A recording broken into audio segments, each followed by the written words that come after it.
Hi, friend. Niclas here from Your Audio Solutions. Hope you are doing well and welcome to today's show. On the show today, we have the amazing bass player Dale Davies, and he has played with bands and artists such as Freak Power, Paul Young, and most famously Amy Winehouse, who he was also an MD for. Dale played with Amy throughout her career, and they both shared a great musical connection. And if you haven't seen, or if you've seen the documentary Amy, I'm sure you've seen Dale too. And if you haven't seen the documentary, you should definitely go check it out. It's really good and obviously really sad as well, but it's really worth watching. So go check it out if you can. And I actually had a big pleasure of being on a session with Dale a few years ago now. It was on the same session as Mo Pleasure, who was on the show a few weeks ago now, but it was the same session and John Moon was producing. But that's the first time I met Dale, and it was awesome catching up with him again, and I hope you will love our conversation. Now, do you want to get exclusive access to interviews before the public? Do you want to be able to ask questions to the people that inspire you? Do you want to be part of the conversation? Then all you have to do is join the Audio Tribe. There's a link to it in the description below. It's free to join, of course. All you have to do is enter your name and email address, and you have joined the Audio Tribe. And I'd love to see you there. Also, feel free to subscribe to the channel, whether that's on YouTube, Apple Podcasts, Spotify, or wherever you are consuming this podcast. But that's it. Let's get into the conversation with Dale Davies.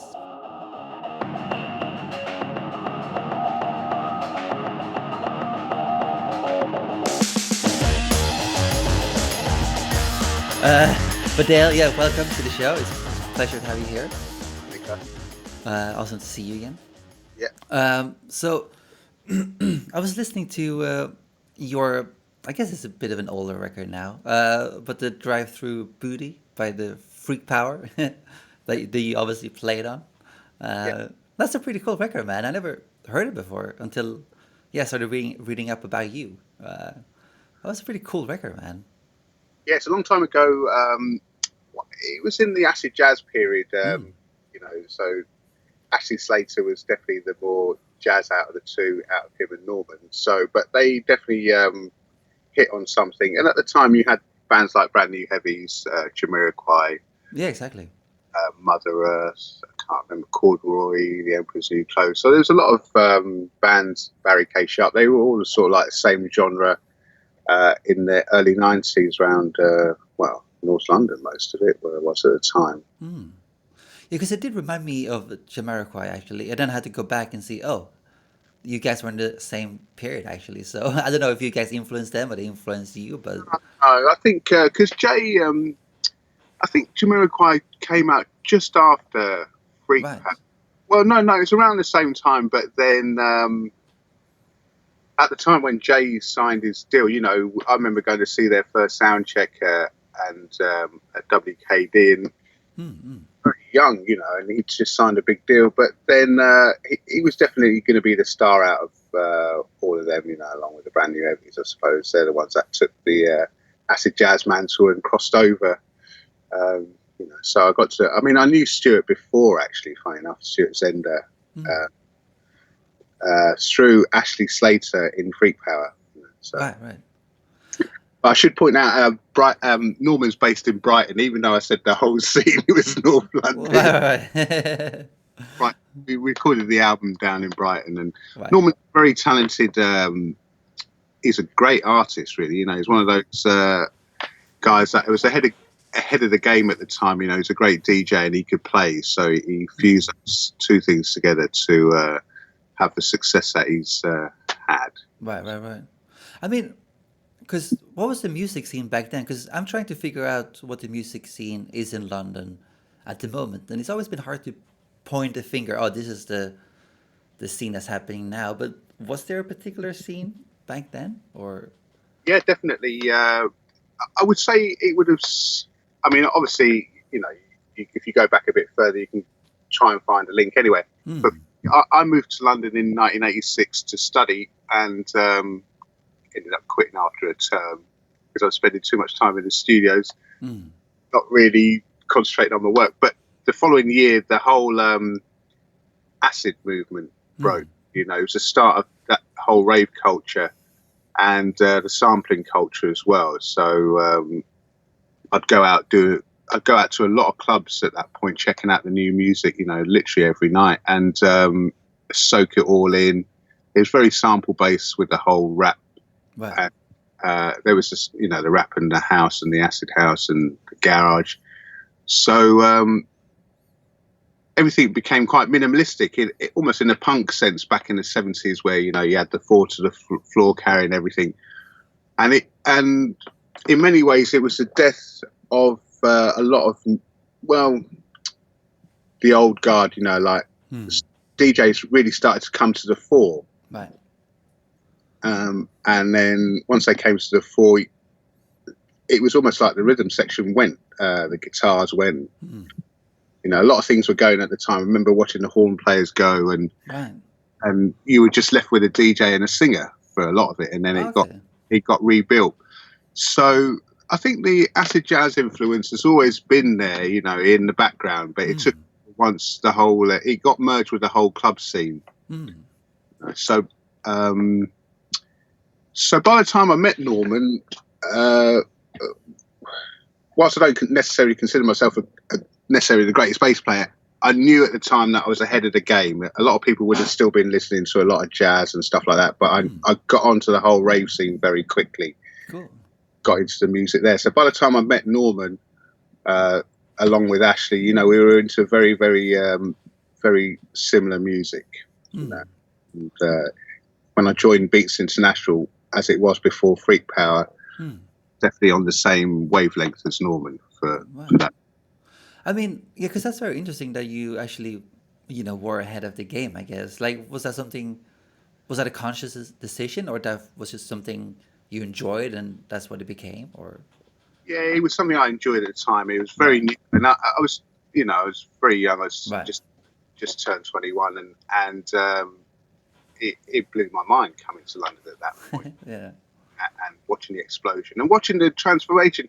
I didn't necessarily like it musically at first, because it became too simplistic, that you'd gone from great music to suddenly just fall to the floor.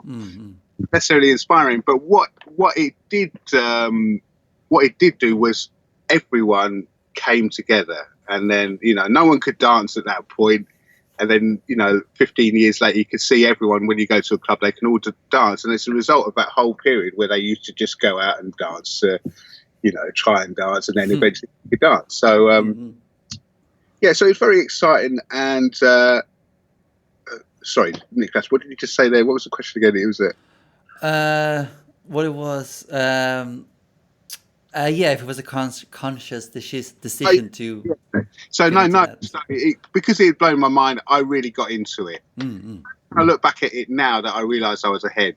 Right. I got into sort of like quite a lot of funk as well, with that whole funk period as well, and that definitely helped when I met Norman, because he was definitely into that. So I was into effects pedals and stuff quite early on. But because you played, like, if you go back to the drive-through booty, because did you play guitar and bass on that album? Yeah, I did. Yeah, I mean, what used to happen was on some sessions I'd play the bass and then I'd pick up the guitar, and I'd end up doubling up things or just add. So it wasn't predominantly, I wasn't predominantly, the main guitarist on that album. I just did some. Right. As I say, on a few sessions, I've turned up, played bass, and then added guitar on top. Again, I'm not the greatest guitarist, but it sounds good. But what was it being, in your early 20s, moving to London, trying to make music for a living? Like, did you struggle? Was it fairly easy? What was your experience?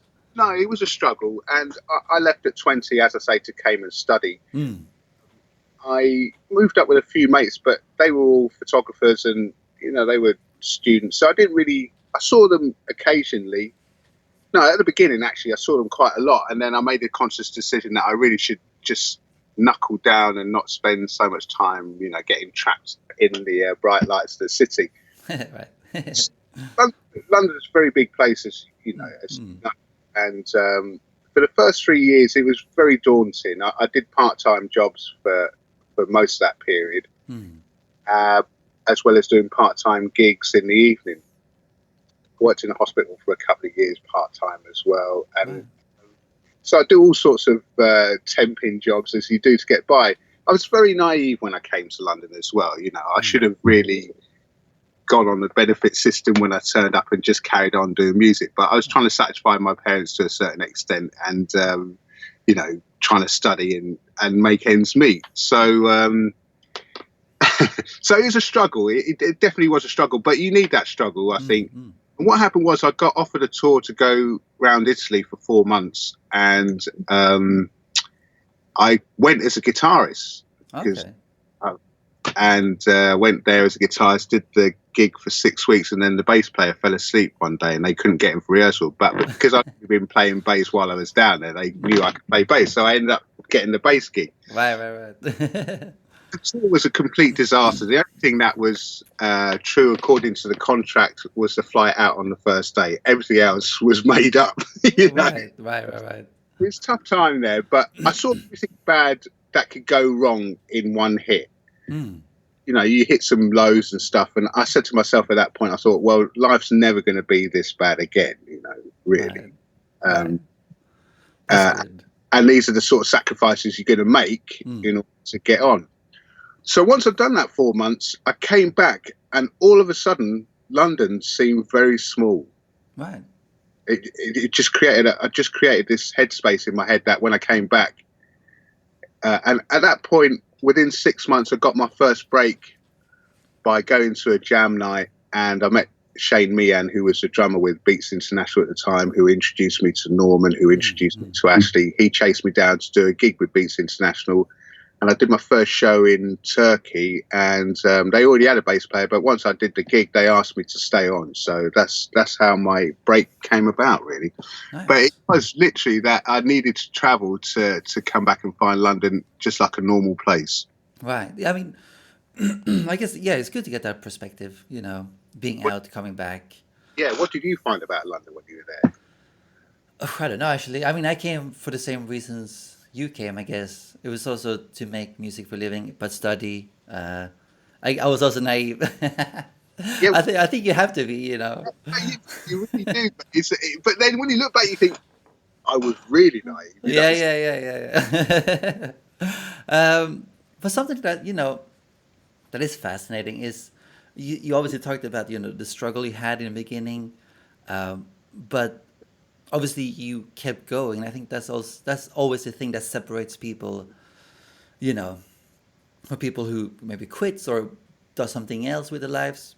But also the people who keep going is people who end up becoming hopefully successful like yourself. So what was your mentality? Did you ever thought about, oh, can I really do this? Or did you just have like, I need to do this and nothing else?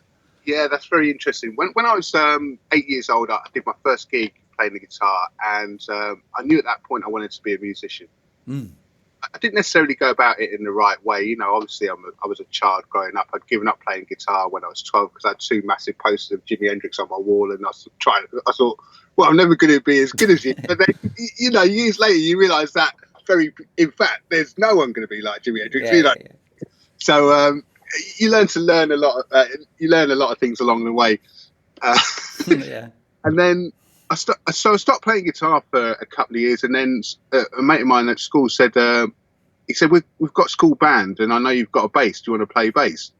So I said, yeah, all right. So because I could already play the bass and guitar at the same time, when I started off playing, I used to teach my dad and my brother bass lines, and I'd play the guitar, so we'd play along together. Cool.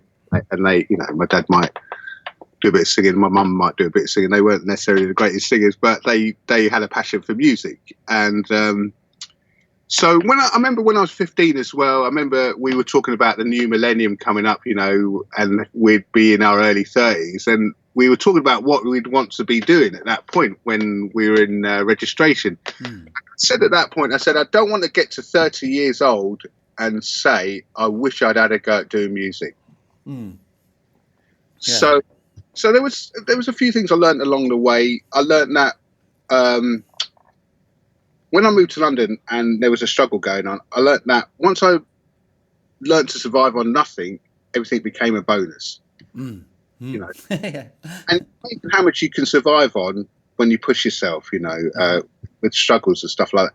So, and then the most important thing is, I think, is you're going to get good times and bad times in any profession you do, in anything you do. So you might as well do it in something you love. That's the thing that keeps the drive going for me, because I still love music to this day. I might not have the same approach as I did 20, 30 years ago, but I still got the same passion for it. It's that thing, I just think you just got to be prepared to put up with a lot. I did sacrifice a lot, I sacrificed my education, sacrificed relationships to going, but it was something that I wanted to do from when I was like 8 years old, and I felt comfortable with it. Yeah, I mean, I think that's really important to have that mindset, I guess you can call it. Yeah, every day, you get up. If you have a bad day the day before, just get up and start again. Get some good sleep. Exactly. And the other thing with these things, it's how quickly you recover from knocks and setbacks. Exactly. When you start off, it's so daunting when you get a setback. You think, "Wow, that's knocked me for 6." But the more it happens, the more the quicker you learn to recover. I think it's the better in these situations. Yeah, definitely, man. But yeah, it takes some practice, I guess, to get knocked down a few times. Oh yeah, so regularly, But yeah, it's very interesting, when you're talking about, the ups and downs of everyone's career, especially in the music industry, I guess. But how do you, I mean, I don't know if you have experienced any down, I mean, maybe the coronavirus and stuff like that, but how do you go through a lull these days? Do you have a routine, or do you have anything that gets you through it, I guess? I think just patience. Yeah.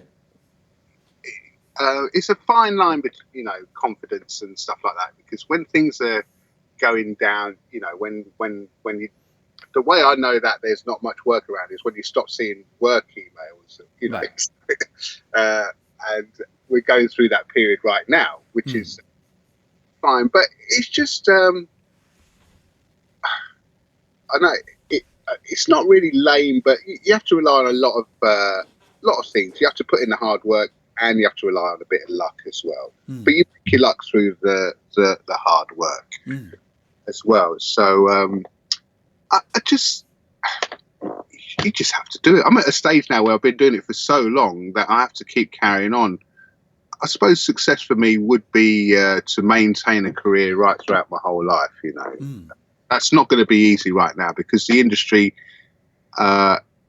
isn't really happening at the moment. And when it does come back to life, I'm not sure, being at this stage in my life, whether I can actually get back on the whole situation, whether there be work out there for me. Someone in their 30s and 40s who has still got a career that they could forge, with record companies and stuff like that. I can see that happening. I mean, on the flip side, I can look at it and say, well, there are going to be a lot of older artists going back out still. So there's still an opportunity for me to go out and keep going. So that'll be the thing that'll keep me going. Do you see what I mean? So there's a lot of realism with the situation that we've got at the moment. That I generally try and be realistic as well as optimistic. Yeah.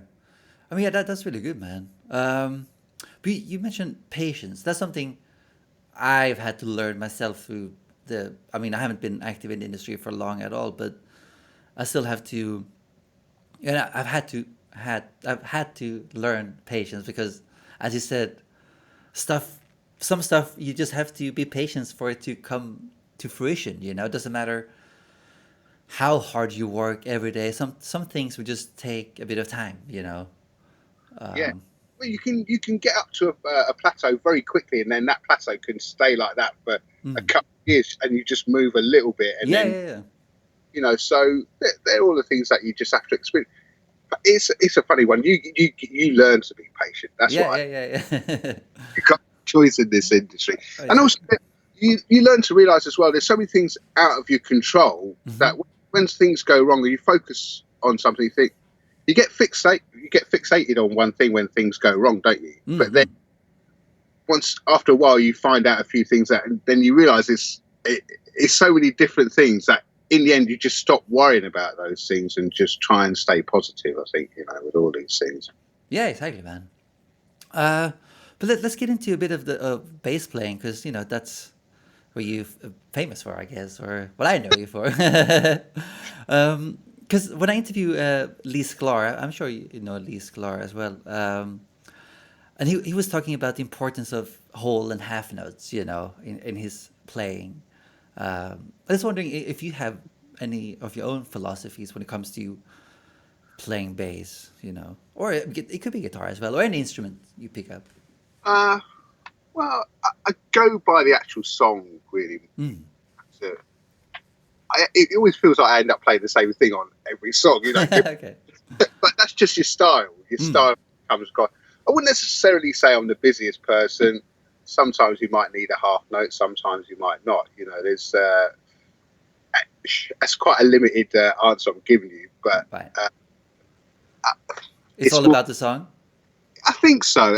And the thing is, I didn't study any theory, so it puts me at a disadvantage when I want to talk about things like this, or you ask me a question. Yeah, that's okay. There's many ways of getting to the end result, isn't there? I wish I'd gone down the studying route. I'm not necessarily the brightest, so I would have struggled there anyway. But my instincts are good for a situation, I think. So that's my ears used to be good. They're not so good now. They're knocking on a bit. Right. You can lock onto things in that way. But what is it about a song to you then? So if someone presents a song and it's like, "Hey Dale, love you to play bass on this," what is the first thing you are listening to then? Trying to listen to the whole thing as a whole, and then once you start getting into it, you're trying to link everything together. So I might be trying to link the drums with the guitar and the vocals and the keys, everything going on. That's the way I try and approach a song, where it is literally merging everything together. So I don't necessarily want to stand out. I just want to be linked, to be the glue, that joins things together. So sometimes I might get it quick, when you do the song. Sometimes it might take a time, because you might get unusual things within the song, like timing differences, or even the choice of notes might make you think, okay, I'm gonna have to go back around that again and listen to that a few times. So there's no real set way. I mean, music's a funny thing anyway. Everyone's so different in their approach, aren't they? Exactly. I mean, because I think I saw something you said in another interview. It was like, obviously, you play with Amy, and you said you and her complemented each other really well, Yeah. So what made you guys connect in that way that made it feel special to you? Well, with Amy, it was my connection towards Amy was the fact that after my third concert with her, we did the Notting Hill Carnival. Right. And it's a very tough place to play. Yeah, I mean, yeah, it's a crazy place to be at. Yeah, but very tough. The Right, audience, tough. right. But the concert that she did, by the end of the concert, everyone was on her side. And halfway through the concert, in fact, I can still feel it now. Right. Her performance was so powerful that she didn't need a band. Wow. She could have just stayed there with her guitar and her voice, and she really didn't need a band.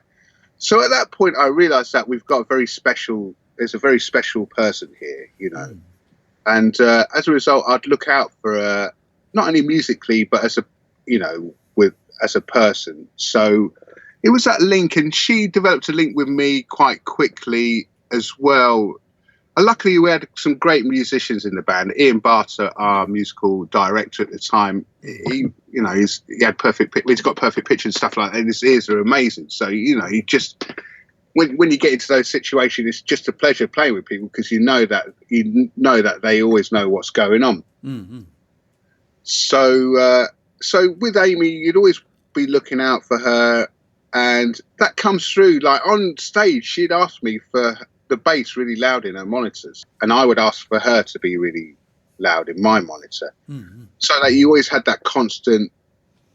I'm always looking out for the lead instrument in a situation. Instinctively, you feel all the things around, like the drums. If a drummer's playing, you're automatically thinking, you just feel that. But with the singer or the lead instrument, that's the thing that I'll listen out for, Right. and work towards that. Right. I mean, because you became the MD later, right? Yes, For Amy. yeah. I became the third MD. Not Wow. quite sure why. I think I was probably because I was the oldest. No, I mean, I, my understanding of being a musical director, I mean, you still gotta, know what's going on. So, I would say you knew your shit, I guess, I think in this situation it was a temperament thing Right. more than necessarily playing. I think maybe just wanted probably someone. Well, I don't know. I was quite steady for her, and it was Ben Edwards who suggested that I be the MD when Femi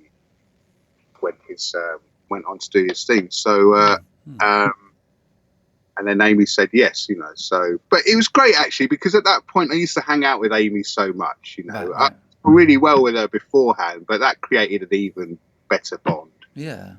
I Um, mean, because that goes back to maybe what we mentioned before. I mean, you said I don't know what you said, but like being able to know the songs perfectly, I guess, or as good as you can, rather than being maybe the most technical player. Because maybe if I understood you correctly, you said you're not the most technical player or something like that, or flashy, whatever you want to call it. But I guess that goes to show that you don't have to be either to play with these amazing artists. You know. no, because at the end of the day, sometimes if I was the way I look at Amy is that because she sang differently every night, Right. she she was unique in that way where as a pop artist she sang differently every night, so she gave her all. Mm. There's an element of burnout as a result because a lot of artists they sing the same way every night and they preserve their character and they preserve their voice in that way, but Amy gave everything constantly, Mm. so so it would leave us short. um Sorry, I've just forgotten what I was going to say there. No problem. What was the question again? Sorry, Nick. Yeah, like not being able to, or you don't have to be flashy. You can play So it. Yeah. yeah, so exactly, so with Amy, because she used to sing so different every night, I think, and the way the songs were written, it was Mm. better that we be simple. Mm. Mm. If you can go and follow her and stuff like that, and maybe we could have sent her on a different path, but she was doing that herself. She just needed that grounding so she could go off and do her thing. That's the way I Right. saw it. Right. Right. Musical director might see it another way, but that's Right. essentially, she was a pop act with a, well, she was more than a pop act. She was Mm. everything. She was a Mm. jazzer. She was into hip hop. She was massively into acid jazz. She was into everything. Right. So Right. Right. so she knew exactly what to do musically, Mm. and we just sit there or we follow her depending on what element in the band wanted to follow at the time. But for the rhythm section, the way the songs were written, we'd keep Mm. it quite simple. Right. I mean, it must have been exciting to be with an artist. I mean, that's almost like a once in a lifetime thing, I would assume. It Uh. is definitely. I mean, I've worked with some great people, but my association with Amy was the longest Mm. and the strongest bond. Because you were with her from the beginning until unfortunately the end, or So it was 8 years. oh, it's only 8 years. Shit. That's a long time.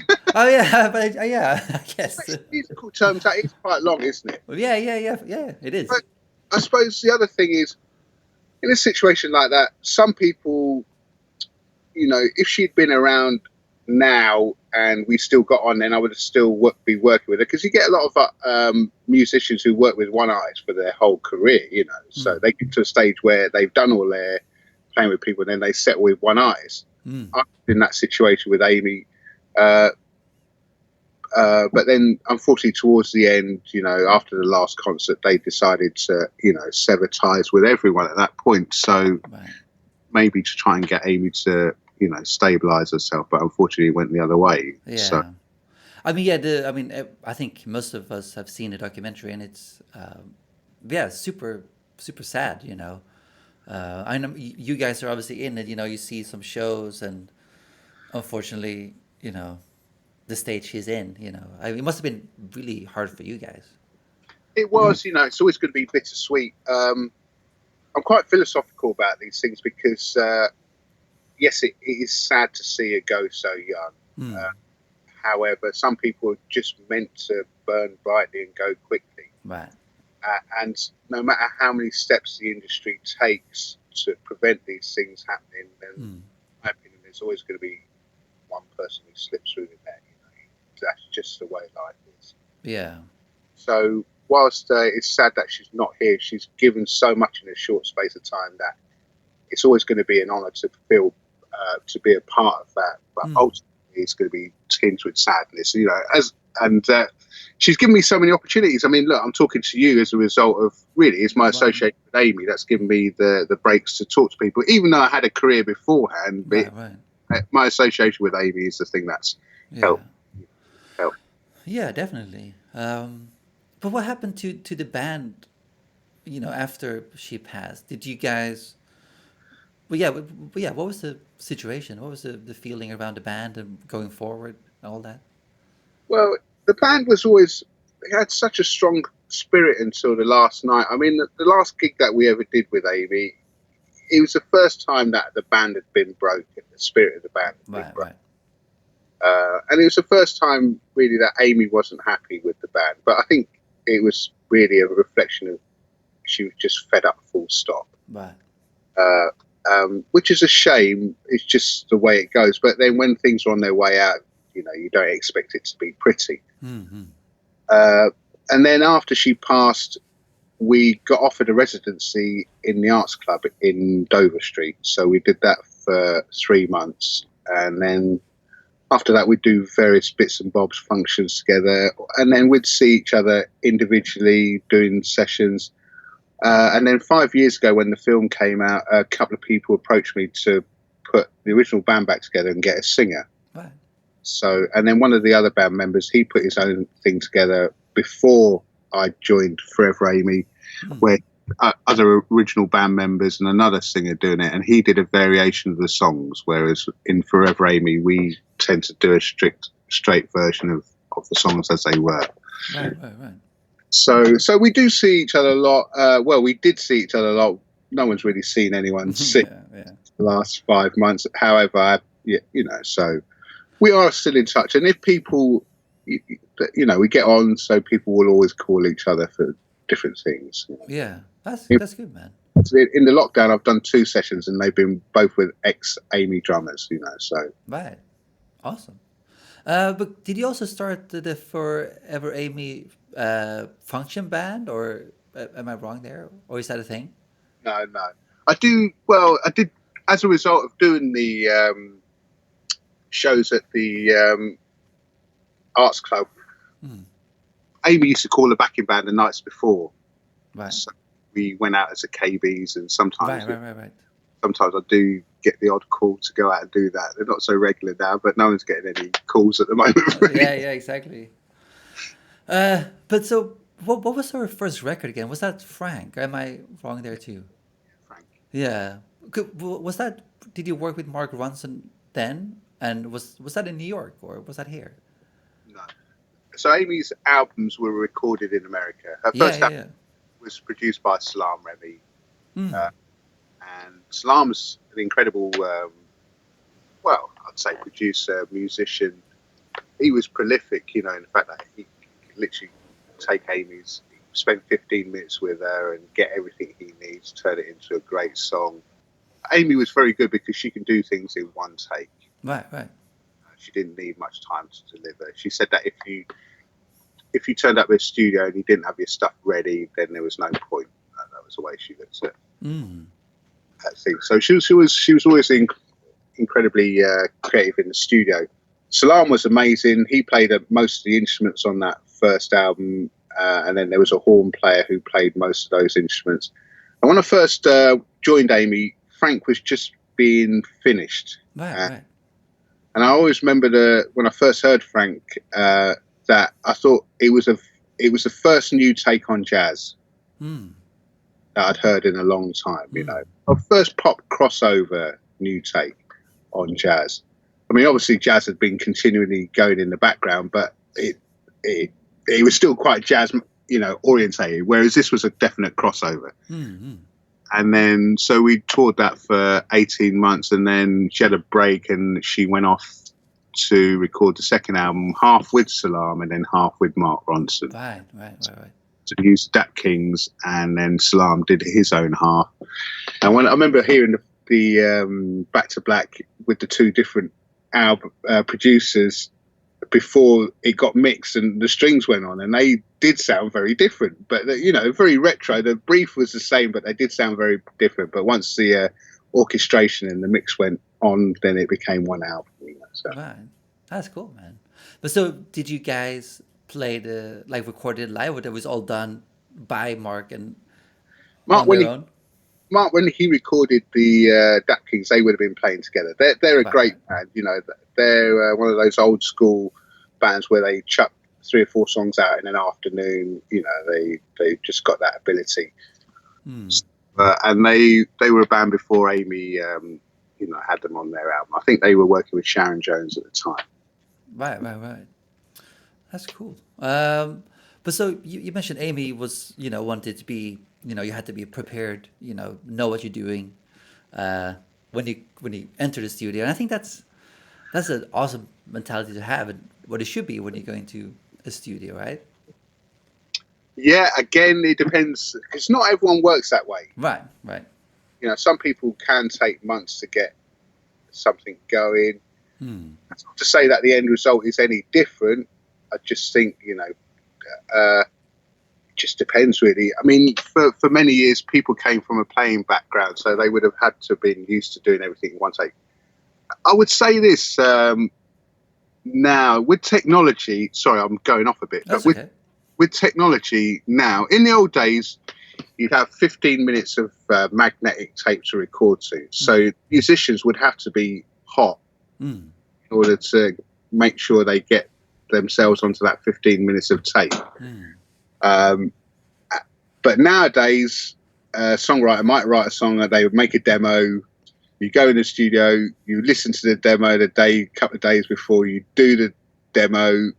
You'll play it, vary it a bit, and then the next year, someone will spend, or 6 months, someone will spend all that time editing the parts together. So all the work's in the end, as opposed to the beginning. Prior to the digital technologies. So, so the way that you do things are very different now. Yeah. What do you prefer to work in, or do you just adapt to whatever project's coming in? I think you have to adapt. Really. I mean, I've done things where you go in and you do a lot of songs in a short space of time, and it's just as fresh as, say, something that you walk in and it might take you 6 months to work on an album. Right. Last album that I ended up helping doing a bit of co-production on, we took 6 months, and a lot of that was just a lot of editing. Right. Where everything's all right. But I think the end goal is always the end of it's a song. So it doesn't matter how you go down, what route you go down. It's the feeling that you're going to get at the end of the song. Yeah, exactly, man. Yes, I mean, super interesting. When it comes to recording process and stuff. Many ways you can do it, I guess. Nothing right or wrong. No, and every producer's different. Mm-hmm. There's you just got to be flexible in that way. So yeah, but that's also I mean, that's also coming down to for example, in your case, like your skill as a bass player. There's something very enjoyable about it. Otherwise people wouldn't call you, obviously. Yeah, that's right. But then some people want you to create. Some people have ideas that they want to give you. I mean, you can walk in. Being a bass player, I've been on some sessions where there's 4 people in the room and they can all play bass, and they're all chucking their ideas at. Yeah. And then, so as a result, it takes a while to get going because you just not only you playing your own thing, you've got everyone else's ideas, and then people drift off, and then all of a sudden you can get it done. Yeah. So you always got to take on people's opinions, I think, and try and work with what. I mean, yeah, I've seen those moments where it's like, yeah, like you just said, it is. But I think usually there might be more competition when it's about the guitarist. There's a guitarist supposed to do solo, and there's 5 guitarists in the background looking at him. Yeah, same thing with the light bulb. Yeah. It can be intimidating, I guess. yeah, definitely. But that's all part of the process, and Mm. you've got to rise to those things. I remember the last, um, when I worked with Salam Remy, I worked on a track for Amy, and you know that you've only got one chance to prove your worth. You Mm. can't sit there and spend 10, 15 minutes, even half an hour trying to get the thing. You've got to do it there and then, otherwise you'll never get the call back. I Right. remember Niclas saying one thing once. He said, "Getting a call for a gig is easy, but Mm. getting a call back is the key. That's Mm. the hard part." So yeah, you got to be on it if you're going to get that call back. But how do you keep a gig? I mean, you said you were with Amy for 8 years. You know, it's a long time. How do you stay? You know, maybe motivated is the wrong word, but how do you? Yeah, how do you keep the gig? Well, it depends. Amy was very loyal. I think Amy was a person that if she likes you, Mm. she really likes you. Right. And I was always surprised. The thing is, with all these things, I'm always really surprised when I get the gig back, when they call me up. Paul Young's another great example. Mm. I've worked with Paul on and off for Mm. 25 years. But when I worked with him in the first 4 years, we'd do a tour, and I'd always think that was the last gig. But then I'd get the call back for the next gig. So it's just the session industry is quite it's quite funny, isn't it? Because I think it's designed to leave you thinking like that. Right. Of how things are, you burn yourself out doing a tour, or you might burn yourself out doing a studio session, and you're knackered, and you think everything's wrong. But then, and you think, and everyone's knackered, so they don't really talk. So there's no real communication as such. Right. Right. Everything's wrong, but it's not. It's just people are knackered, and then when it's time to go again, you'll get the call back. You think, oh, okay, brilliant. So everything's back on, and a lot of these things are mood driven as well, aren't they? Mm-hmm. I think, Yeah. especially I, if you're a touring musician, you have to be pretty tough. You have to be on it and quite strong and physically and mentally mm. prepared to do that sort of thing. Right. I mean, yeah.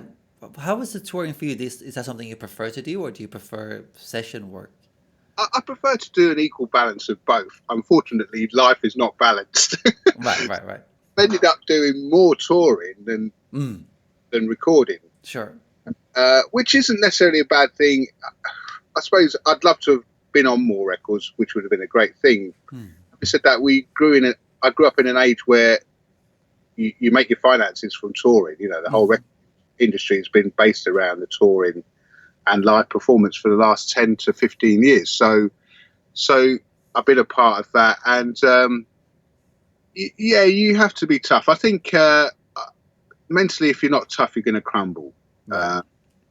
because you have to get used to a certain amount of monotony. You have to get used to being in cramped conditions for 24 hours a day. Mm.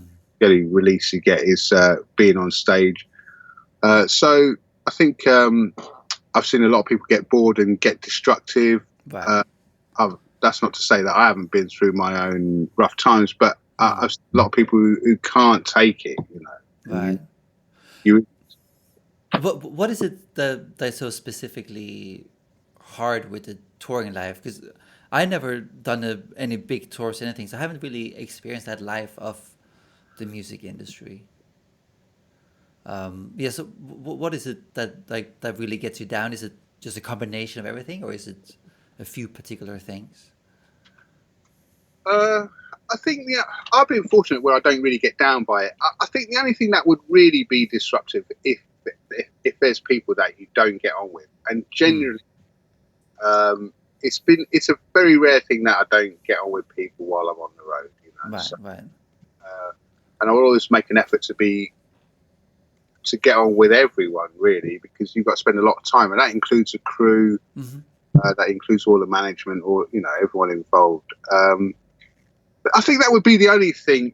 Other than that, it's just Just the not. way it is. You get people who party and you get people who don't party, but at the end, everyone is equally tired. You Right. know, Right. Right. I think the actual traveling is probably the most tiring thing. Yeah. Yeah. I can imagine, man. Traveling is tiring. Yeah, yeah, but but on the flip side, you get great sleep if you look after yourself. You can sleep on a bus all day, or you sleep in a hotel. Right. So those sort of things. But then you've got to pack your bags and you're off again. So Yeah, exactly.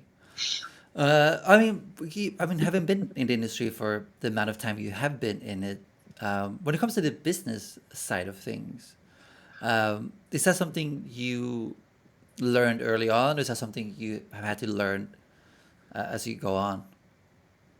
well, the business side of things is tough. Right.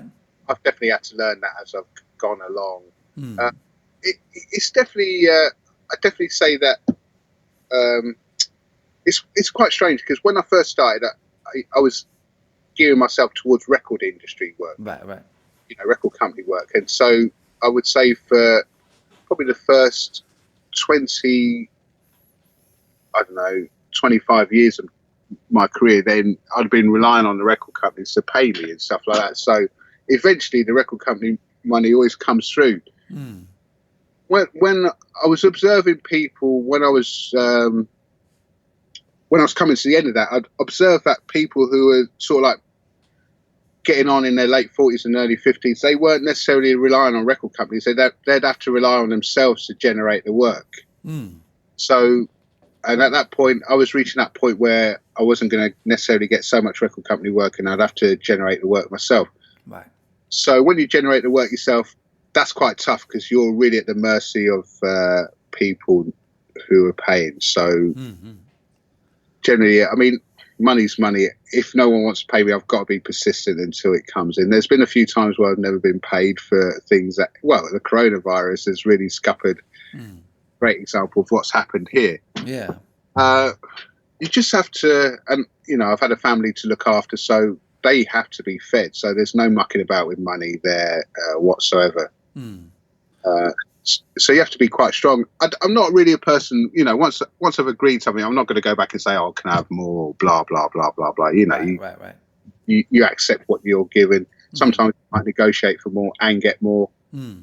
Sometimes you're not willing to do that. How do you negotiate well, I guess, if that's the right way to say it? Like, yeah, how do you negotiate a better uh, salary, whatever you want to call it, better rate, better situation? How do you go about that? I don't have a flat rate or a set rate that I use. Hmm. Everyone's different, and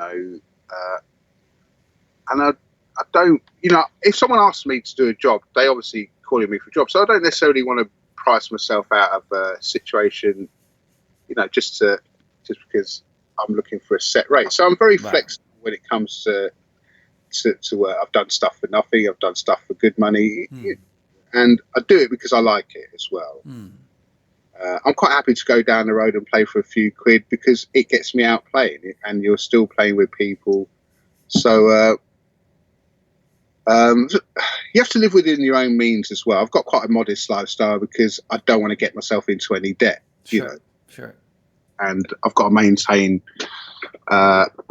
family life, I've got to maintain bills and stuff like that. So I do take quite a sensible approach towards money in that way. Maybe too sensible, some people might say, and maybe need to be a bit more adventurous. But you live within your own means, and I prefer to be living within my own means and not being in any debt, because I've been in debt as a student and it's not great. Yeah. Yeah. Definitely, man.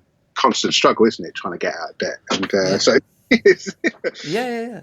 But was there any things you maybe made as a mistake when you started out that you then learned from that you would not do again when it comes to contract stuff, but if it's touring or recording? well, yeah, there are situations where you think, okay, I need to learn from that. However, it still doesn't prepare you for when it happens again. Yeah. That's the thing, and it goes back to what I was saying earlier on about you have to get over things very quickly, Right. Right. because you can stand your ground on something, but there's no guarantees that it won't happen again. Mm. Uh, and and when it happens, it's when you least expect it. Right. It's always the irony of life, I suppose. Yeah. Yeah. Yeah. I mean, I just try and stand firm. I make sure that I you know, so I have to get paid. If you're going to do a job, if I'm going to do a job and I've done the job, you have to pay me. You know, and you can't get out of it really, because I wouldn't do that to someone else. If someone came to me, I've got to pay them. You know, so Exactly. and also you want to be treated how. You know, you want to be treated how you would treat someone as well, and vice versa. So I don't intend to treat anyone badly, so I don't expect the same treatment back. But then that can be quite naive as well, you know. Right. Yeah, exactly. I mean, yeah, definitely. Because, yeah, there are people who, take advantage of you, unfortunately. Yeah. So, yeah, you got to, stay vigilant, I guess, or whatever you want to call it, alert for those people. But do you have sort of a favorite failure when it comes to not necessarily the business side, but there could be anything in life that was like, damn, this might have been perceived as a failure, but it actually set me up for success later on. Do you have one of those moments? That's quite interesting. I've had some funny moments. When I broke my arm, Okay. Yeah. broke my arm skiing when I was 19, and it's a funny story. Is that okay? So I don't know if I'm answering the question correctly, That's but okay, man. when I was 19, I'd booked a skiing holiday to go with some mates that I went to school with in college.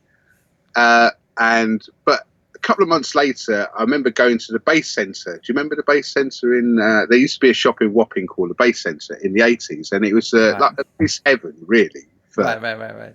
So anyway, they had a bass evening there with a few bass players. I think George Aniston from Shack Attack, Nick Beggs was there, and a few other bass players. And I went there, and they said, "Oh, we've got this bass weekend." And I said, "When is it?" And they said, "It's the 21st and 22nd of March." I said, "Oh, damn, I'm going away skiing, and I'm getting back that weekend." So anyway, I left the evening. I had such a great evening. I was 19. I was dreaming of going to London to be a bass player. And I was like, oh, damn, I'm going to miss out on this this weekend, sorry. Anyway, on my last, I had 6 dry slope lessons before I went skiing. And on my last run, 36 hours before I was supposed to go on holiday, I went down the slope. I thought, I'm just going to go as fast as I can, go down the slope. Ended up crashing on the way down. Yeah. And on both wrists like that. And when I woke up, I got up like that. I thought, a bit dazed. And a mate of mine said, that was really spectacular. Are you all right? And Yeah. so anyway, I went to get my skis, pick my skis up. And then he asked me to open the car door 5 minutes later. And I went to open the car door and I couldn't move my wrist. Wow. Yeah.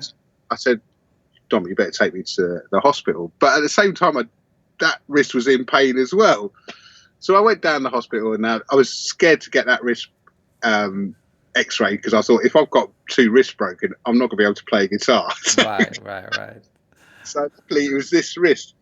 So they plastered the wrist, and I went home. The following morning, I found out that I couldn't go skiing, so I tried.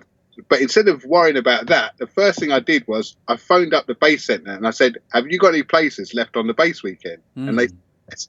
So I went with my broken hand and a bass the following weekend to this bass weekend. And, and for me, that was one of those lucky breaks that because, I really wanted to go on this thing, but it clashed with the skiing. But the skiing holiday went. I lost all my money on that because the insurance firm went bust. And then I really got into music, and then 6 months later I moved to London. Wow. Yeah, that's awesome. It's those breaks that is that answering the question? Yeah. But within the I don't have any regrets about my choice of making the music, being in, but within my career, I've made many mistakes. So right. No, that's a perfect one, man. Because it was a favorite failure. Because you went to the bass thing instead. That's perfect. Yeah. So it's that sort of thing. But I've had many failures within the industry, so don't you worry about that. Is anyone in particular you like to mention, or? No. That's okay. We keep that private. Well, awesome, Dale. It's been a pleasure having you here and catching up and talking to you again. Yeah, Uh, not much. maybe There's not much bass talking, was it? It's just more chat, wasn't it? Yeah, I don't know. Yeah, it was just a great conversation. That's what we like. Yeah, no, it's been brilliant, Niclas. And it's great to see you again after all this time. So, Yeah, exactly. But maybe before we wrap up, you can let the people know where they can find more stuff about you and contact you for work or hire you for a session and all that stuff. yeah, you can go through my website, which is daledavis.co.uk. That's DALEDAVIS. Hmm. UK. Yeah, I'll be there. If you want to, Awesome, you can get in touch that way as well. awesome, man. Well, yeah, I'll leave a link to that so people can click it. Yeah. Uh, but yeah, thank you, Dale, for coming on. It was great. Yeah. Thanks, Niclas. Thank you, Dale, for coming on. It was a big pleasure talking to you again, and I hope you, the listener, enjoyed it as well. Also, before you leave, please join the Audio Tribe. The link is in the description below. It's free, of course. Just enter your name and email address, and you have joined. Also, feel free to subscribe to the YouTube channel or Apple Podcasts or Spotify, wherever you're listening to the podcast. It helps get more guests on the show and bigger guests on the show, and I love your support. But again, big pleasure to having you here this week again. I really appreciate you listening or watching. But that's it for this week. I'll see you guys next week again.